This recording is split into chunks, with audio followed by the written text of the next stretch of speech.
Hello and welcome to the Preconceived Podcast, where we are asking the question, what the heck is Meta-Modernism? You know, I never thought you would ask, but I'm so glad you did. Well, I just didn't know what it was. I had no idea about Meta-Modernism. We talked about the metaverse. Yep. And that was as far as in the meta world as I had gotten. Meta-narratives. Yes, meta-narratives. That was, that was still fairly recently that I discovered what that was. But Meta-Modernism, I was in a class the other day taught by an awesome teacher, Phil Manginelli. Good. And he brought up Meta-Modernism. Right. And I was like, that's an interesting term that I haven't heard before. And so I thought it'd be really good for us to unpack that a little bit. Sure. Because it's very much the world we're living in right now. You know, I would love to. Yes. So can you give a little bit of the history of the mindset that has led to Meta-Modernism? Yes. Absolutely. I mean, so I'm going to, for everyone out there, I'm going to take history and I'm going to turn it into this really like less than 2 minute history for dummies. History for dummies, right? So I'm going to start with back in the day, back in the day, we were all a bunch of scattered tribes, right? So think Genesis, and you have all these scattered tribes and nations and all these different people around, right? After the Tower of Babel. After the Tower of Babel. Okay. And so all of them are just, they have their own way of doing things. They have their own ideologies, cultures.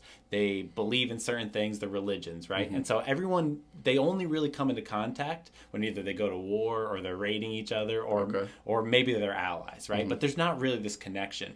It's not like we have now. Right now, we are so connected that what a loud group of people think tends to overtake society, and then society tends to go in that way. Okay. Back then, it really wasn't the case because there was no connection, right? So we have these tribes, and then slowly but surely through history, we get these giant nations, right? So you have like Assyria. And then you have Babylon, and then you have the Greek city-states, and then you have Roman Empire, right?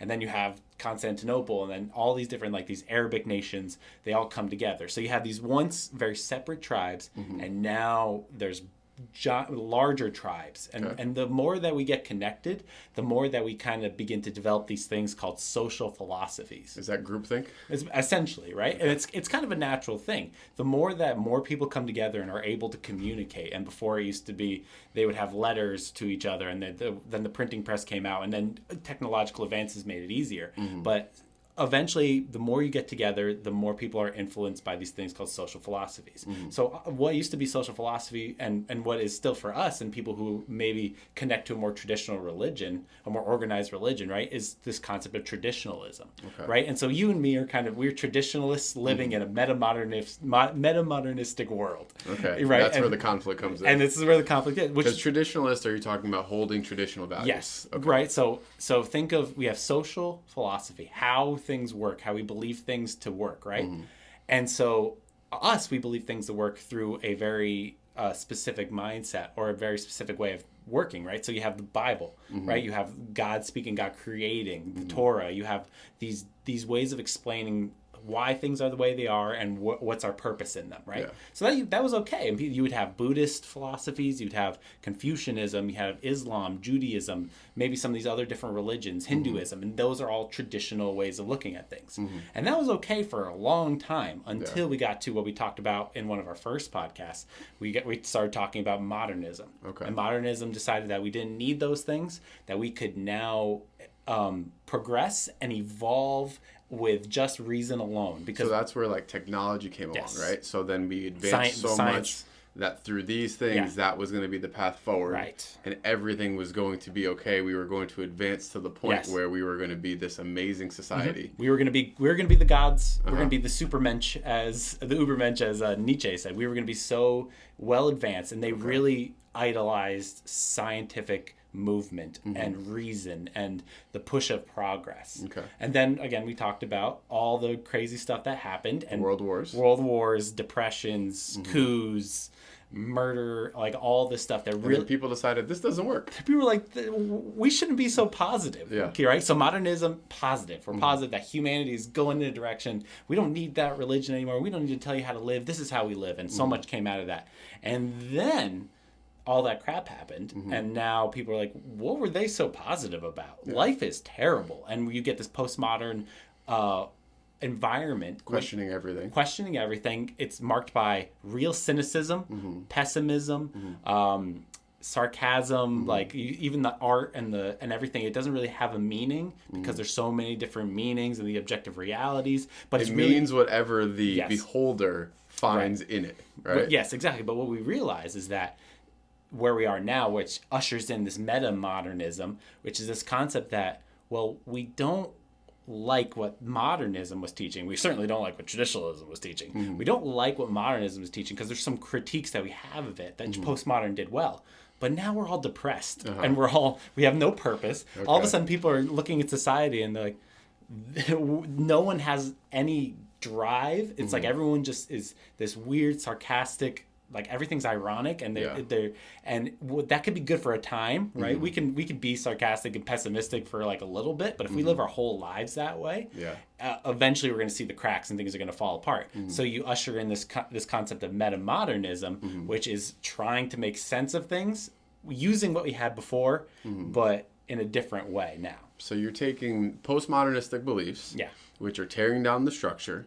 So truth is only what is truth to me. It's experiential. Yes. It's what I have been through. It's what my past looks like. And this dictates what my standard for living is. Yes. And then it takes it to the point where it says, okay, well, those things are still true, but we want to pursue something better. Yes. So how do we get to where we're going without being so depressed all the time? It's the definition of having your cake and eating it too. Yeah. So meta-modernism, from what I've learned as well, it's this pursuit of all that is good without the structure. Yes. Meaning that we can get to that place of all the things that Christianity teaches, of loving one another, of being kind, of taking care of the poor, of finding self-worth and meaning and identity. We can do all those things, but we're just doing it without all of the baggage that comes with traditionalism. We're doing it without all of the responsibility. And that's the biggest thing.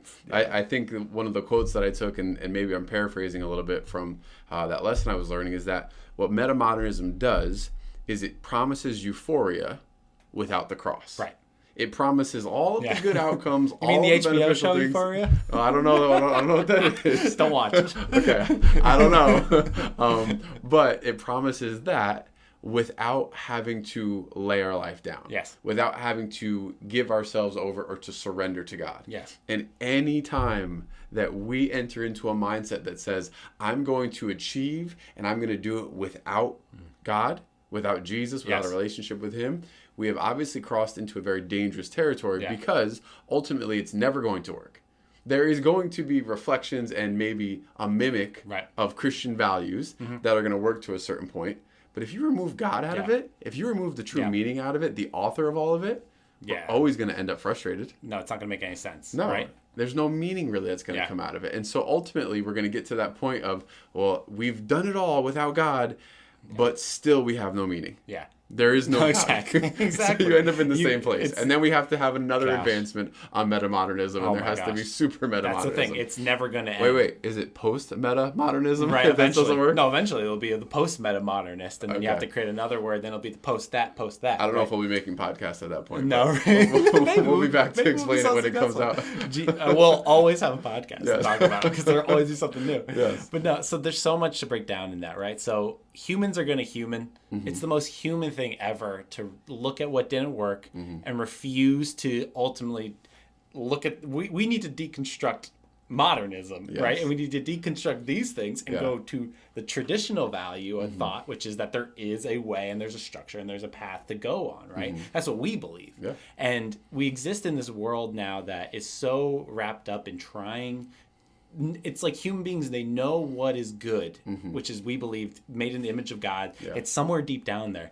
And they try to escape that, knowing what it is good, but they escape it so far and realize they need to get what is good, but they won't go back further enough to get what was actually good, and they try to keep creating, and they keep going this way. Immanuel Kant was this philosopher, and he had this thought where he's like, the traditional values of Christianity are really good, right? But they don't match up with our reasoning, our modernistic reasoning. So we should live as if God existed and this is what he would do, knowing that he probably doesn't exist. Yeah. Or he exists and we can't know him. Yeah. So it's like, again, cake and eat it too. Yeah. If there's something really good about Christianity, it really gets things right. It really fulfills this purpose inside of me.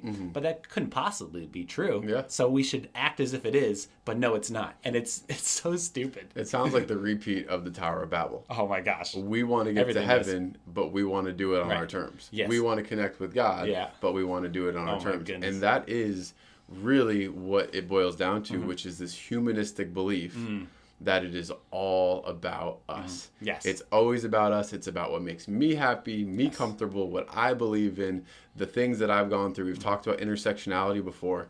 And really what's happening is we're trying to obtain this objective, but we don't want to have any of our control taken away from us. Yeah. And that's really the fear, what it comes down to. And once again, we have to point back to the fact that if the church fully was fulfilling all of its responsibilities, there may not be this need to go around. I tend to think that even if the church was operating in 100% of its capacity, that people would still be going this way because that's just human nature. That's the story. That's what we do, right? You said humans being humans. Yeah, so that's what we go after. But what I think is so important for us to do in understanding meta-modernism, understanding humanism, and that we're a part of this secularistic society, is to understand the places that we have been influenced by humanistic reasoning, that we've actually bought into meta-modernism without understanding it. Now, this is one of the statements that was made that really blew my mind, okay? Phil Manginelli said in this lesson, he said, when you read the New Testament and there's something that offends you in the Word of God, it is a place that you have allowed your mindset to become more secular, because what you're trying to do is you're trying to make Jesus look more like you instead of God. I was like, that's incredible. Thinking that you are trying to make Jesus, the person of Jesus, the Savior of the world, the Son of God, to look more like us because we're more comfortable with it, because it matches more closely with our ideals, because it looks more like what we're comfortable with, because it's inclusive for everybody. This inclusivity of everybody has to be. Tolerance is the new. Exactly. When there is a way, there is the truth, there is the life, there is a narrow road that leads to eternity, and there's a very, very wide road that leads to destruction. Everything else, right? But if we are not able to have those conversations, and we have to have them the right way. Absolutely. But if we're not able to have those conversations and to speak truth, then what we're doing is a disservice to everyone around us. Absolutely. Because then they feel, or we feel, or the general perception is, I'm still ultimately going to get to go to heaven. I still get all of the things at the end of this if I am a good person on my own and my own understanding. Right. And that's dangerous. Oh, it's absolutely. I mean, it's eternally dangerous, it's blasphemous. Yes. It's eternally dangerous, which is the thing that we should all be concerned about. Yes. But it's also societally, we see how society is affected by this thinking. And so much so that meta-modernism is brought in as a solution to the pessimistic belief that has been brought by postmodernism. And it's literally what it is. It's a way to kind of explain the world we are in now, but we should all be happy and happy in the progress. So it mixes modernism and postmodernism, where it's like there's still critiques, there's still no objective truth, but we should be happy that we live in this world, and maybe we can finally get to that place, that utopia we're trying to get to, right? But I want to go back to what you said about like the New Testament. And if you see something and it offends you, then that's a check on you, not a check on it. And that's what we've done. That's what we did with the whole Bible, right? I would add the Old Testament to that too. There are places in the Old Testament that would even, I think, offend people in this modern area more, right, than maybe the words of Jesus, because they'd be like, what kind of God would lead people to go and kill other people, or I had a friend or a person talk to me when he's like, I don't understand why God required there to be animal sacrifices. That's so mean to the animals. And I'm like, somebody called PETA. Oh, no, honestly, but I think the Old Testament really offends the modern way and the Western way of thinking now. But even that's another place to understand where, like Job, at the end where God comes in and says, who are you to question that? That's us traditionalists. that's where we live, and that's where like the beginning of wisdom comes. That's why I think there's wisdom comes out of having these viewpoints that you and me and people in our community and churches share, is because we understand the fear of God is the beginning of all wisdom, and we understand that we're not going to understand everything, which metamodernism and postmodernism and all these social philosophies ultimately try to understand. Like, we can understand it, you can't. There's a place in the back of our heads where like we're not going to understand everything. That's where ultimate places of trust have to come, and we trust the Lord that he knows, and he's going to allow us to know, and that he's ultimately good. Right? And surrender, right? Because that's what it comes down to, is we have chose to surrender to the fact that we know that God is ultimate. He is all-knowing, that he is all-powerful, that he's the beginning and the end. Without that, what are we left with? We're left with our own understanding. We're left with our own pursuit of what we believe. We're left with the same decision that Adam and Eve had to choose life or to choose knowledge of good and evil. And when they made that decision, that set us on this path. Yet through the redemption of Jesus, we now have the choice to make again. Absolutely. We now get to choose to say, God, I'm going to trust you, your word, and your standard. And if I don't understand, I'm going to bring my misunderstanding to the truth and have it conform to it, instead of having my truth to now be conformed by the world's understanding and by the things that I get or I don't get. And this sometimes is easier to do on a personal level than it is when we're trying to communicate this with other people. Because we don't always want to be looked at as offensive. We don't want to be looked at as closed-minded. We don't want to have these conversations where we have to tell somebody that they're wrong because we think, who am I to tell them? But at the same time, you brought up that point. It's eternally destructive. Like, what are we more concerned about? Exactly. So how do we have conversations with people in a way that helps to lead them to the truth without hitting them over the head with something that's going to push them away? That's the balance that we need to have. I think understanding is always at the root of these things. Understanding what one we're talking about, right? So understanding how people think today and why we're on this pathway. So knowing our history and that, but also understanding one of the coolest things I learned recently, and it has to do with reading scripture. And on the Bible Project, I think his name Timothy Mackey, was talking about the Bible was not made to just be read; it was made to be studied. They call it meditation literature. Like it's ancient Hebrew meditation literature.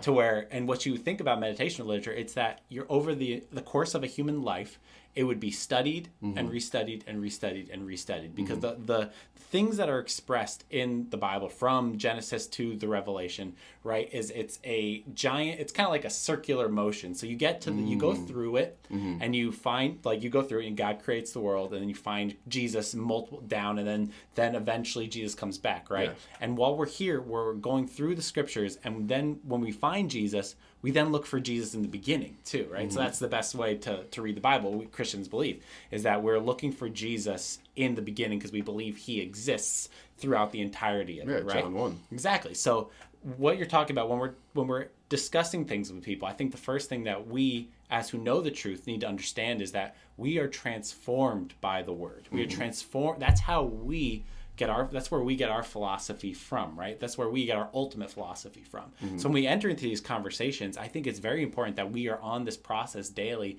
of being transformed by the word, so that we're not like moved to and fro, like James says, right? So when we're talking about like not changing the word for our beliefs, but getting our beliefs from the word, that literally requires us to meditate on the word so it changes us and transforms us, right? So I would say, even before we go and speak to people and talk about it, like, that we make sure we're on the transformative journey, and that what we're saying is marked by God's philosophy.